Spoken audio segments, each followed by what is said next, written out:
da Federico e benvenuti in questo nuovo video. Oggi mi trovo a Bassano del Grappa, alle mie spalle il Ponte Vecchio, Ponte degli Alpini, per fare un giro ad anello sugli argini del Brenta, sulla sinistra e destra orografica. Vi porterò anche ai Caraibi del Veneto. Allora, venite con me a scoprire l'avventura di oggi.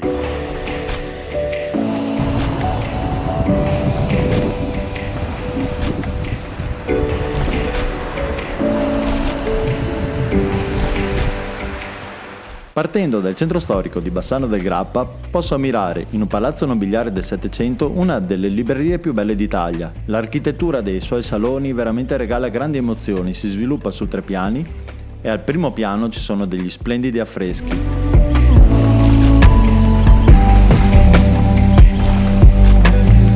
La torre civica, che svetta in piazza Garibaldi, è del XIII secolo, su richiesta è visitabile e si può godere di un bellissimo panorama dall'alto di Bassano e i dintorni. Il palazzo cinquecentesco con loggia di piazza, sede attuale del municipio di Bassano, con l'orologio spettacolare del 1747 e gli affreschi sulla parete sud, è veramente qualcosa di unico.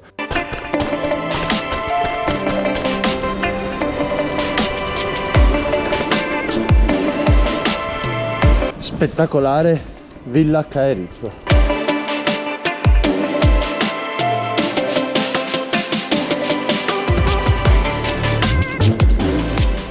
Dopo qualche centinaio di metri dal centro di Bassano troviamo la centrale idroelettrica che ci porta in un single track.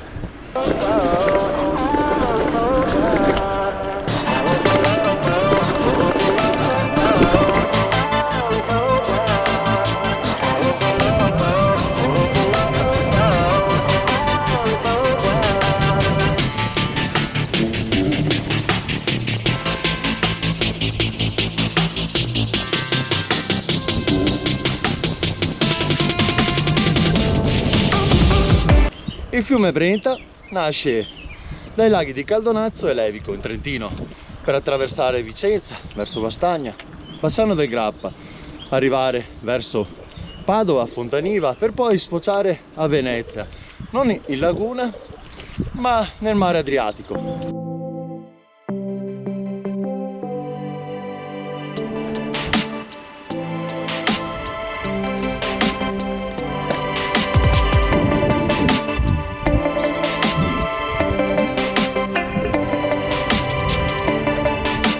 Una volta fatta la passerella ritorno verso Bassano, poi proseguo verso Cartigliano. Non posso non parlare del Ponte Vecchio, distrutto più volte da questo Brenta. Il ponte attuale è su progetto di Andrea Palladio, ma non è l'originale, in quanto fu distrutto 3 volte durante un incendio, una piena e un'esplosione del 45, dove i partigiani, in segno di rivolta, lo fecero esplodere contro il regime che era nazista.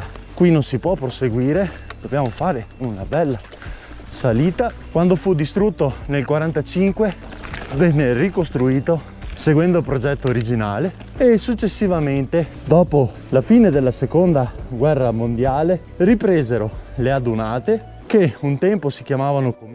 Il primo fu fatto dopo la prima guerra mondiale nel monte Ortigara nel 1920. Sospeso durante il conflitto della seconda guerra mondiale, fu poi ripreso con la prima adunata proprio qui a Bassano in concomitanza con l'inaugurazione del Ponte Vecchio e fu ribattezzato Ponte degli Alpini.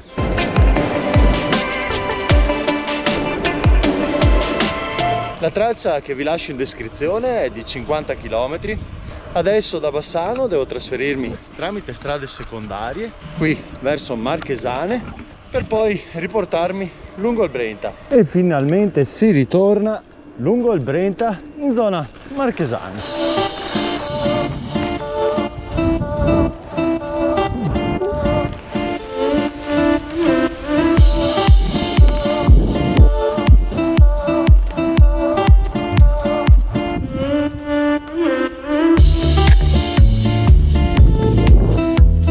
Con il nome Brenta, poi qui in Veneto sono stati coniati altri termini. Qui abbiamo una canalizzazione che si potrebbe dire Brentella, Brentea, una piena del Brenta, una brentana. In queste acque un tempo avremmo potuto vedere tranquillamente delle carovane di zattere.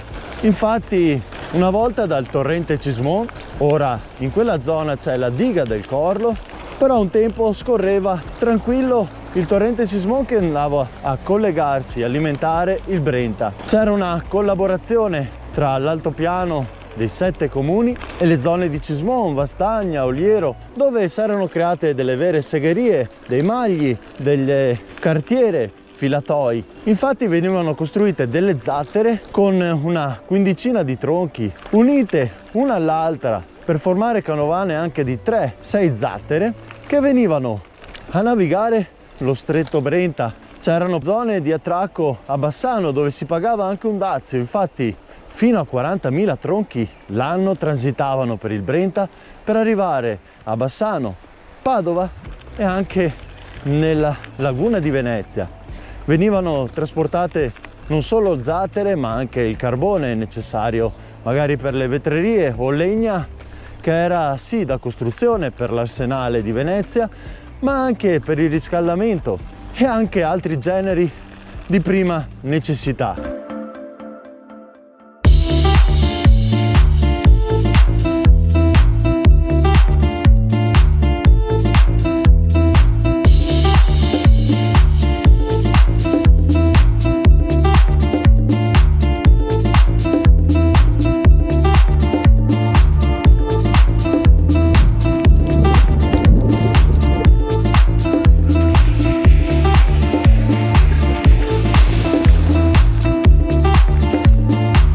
In lontananza vedo un camino di una fornace e il campanile di Nove, qui famosa per le ceramiche artistiche da secoli. Nel suo museo c'è anche un vaso fatto da Pablo Picasso e abbiamo anche uno dei 5 mulini spaccasassi per fare la polvere per la lavorazione poi della ceramica, uno dei 5 soli presenti in tutta Europa.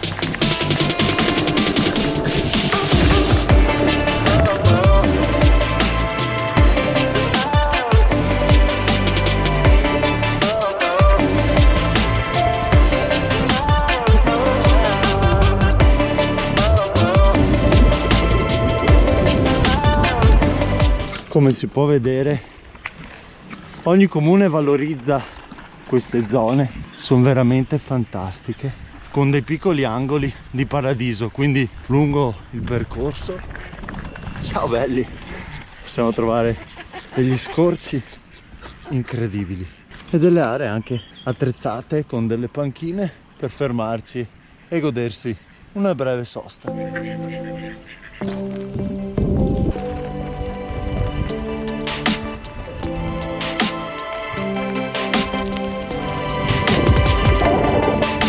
Il fiume Brenta si può dividere in 4 zone. La prima, quella alpina, che dal lago di Levico al lago di Caldonazzo va a Bassano. La alta pianura, da Bassano a Fontaniva.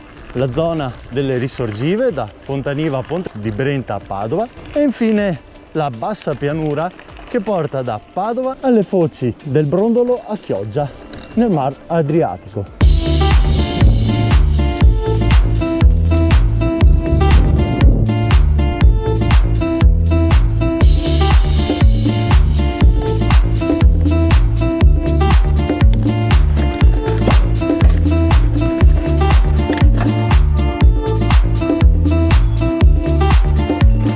Qui in località Tezze sul Brenta troviamo anche una, possiamo dire, bike park. Ci sono diverse tracce che consentono di esercitarsi in diverse tipologie di fondo. C'è il percorso principale, quello che va a scorrere tra un comune all'altro per portarci lungo il sentiero tracciato, e qui invece c'è veramente modo di allenarsi e sviluppare la tecnica. Ci sono diversi percorsi.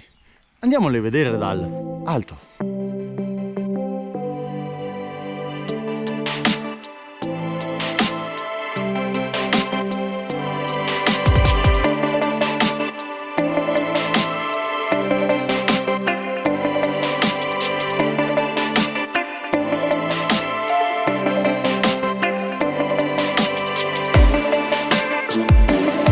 Il tracciato di oggi non presenta particolari difficoltà, solo alcuni tratti nella prima parte perché ci sono le radici e quindi con situazioni di umido e bagnato diventano pericolose. La traccia che vi lascio in descrizione è di 50 km del Giro d'Anello. Adesso andrò verso Fontaniva a chiudere la parte superiore dell'anello per poi tornare verso Bassano, ma mi aspetta la parte più bella del percorso. Sì, perché vi porto con me ai Caraibi Veneti.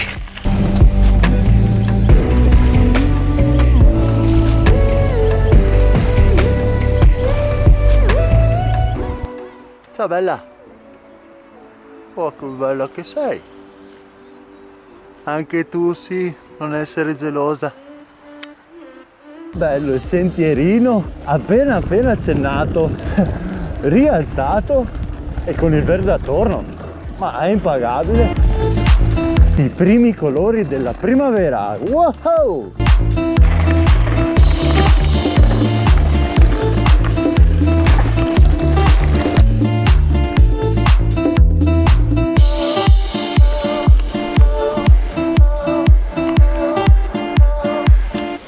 Qui abbiamo un lago di risorgiva, gli abitanti del posto lo chiamano i Caraibi Veneti, simpaticamente è una vera oasi di pace.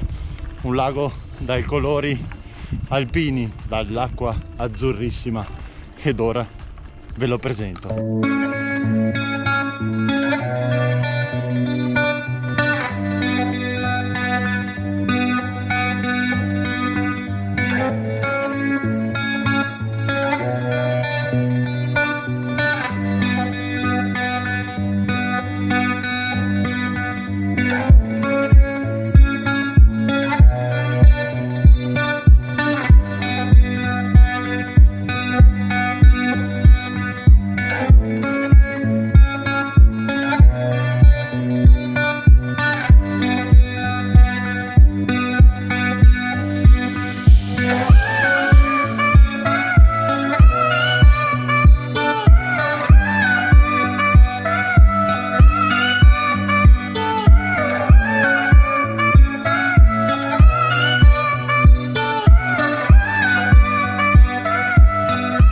Qui in questa zona, il Fontaniva, è ricco di risorgive e ci sono state tantissime cave che sono diventate dei laghetti quando hanno incontrato delle falde. In questo caso la risorgiva che sale da un fondo ghiaioso rende il colore azzurrissimo e trasparente. Ci si può arrivare anche in macchina, ci sono delle spiaggette sia di ghiaia che d'erba dove ci si può mettere il relax. All'interno bisogna fare attenzione se si fa balneazione, in quanto ci sono punti anche molto profondi essendo una cava, e in profondità si trova anche qualche elemento metallico. Continuo verso il punto di svolta. Dimenticavo quasi. Qui a Camazzole c'è anche la possibilità di andare a cavallo, c'è un maneggio proprio vicino al lago dove è possibile organizzare una bella uscita a cavallo in queste zone. Questo percorso non si può fare tutto l'anno. Quando il Brenta si ingrossa sono le cosiddette brentane. I punti del tracciato più a filo del Brenta vengono sommersi e quindi l'itinerario viene bloccato. Quindi date sempre un'occhiata al livello del Brenta, o comunque non fatelo nei periodi dove la portata aumenta.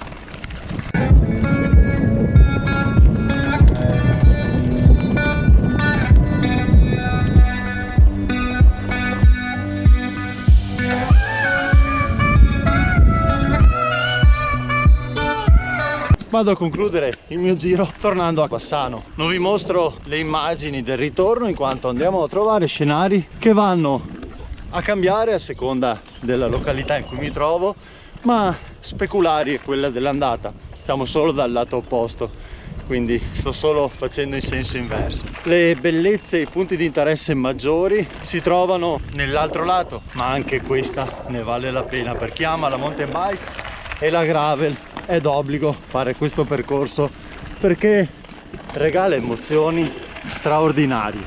La traccia che vi lascio sono 50 km, un dislivello quasi nullo di 100 metri circa. Tempo di percorrenza, se si ha una buona gamba, sulle 3 ore e mezza, ma belli tosti, allenati. Mi sono fermato, altrimenti lì mi cappotto se non ho entrambe le mani sul manubrio. Spero che questo video vi sia piaciuto, grazie a tutti i nuovi iscritti, per me è una grande spinta per produrre altri contenuti come questi.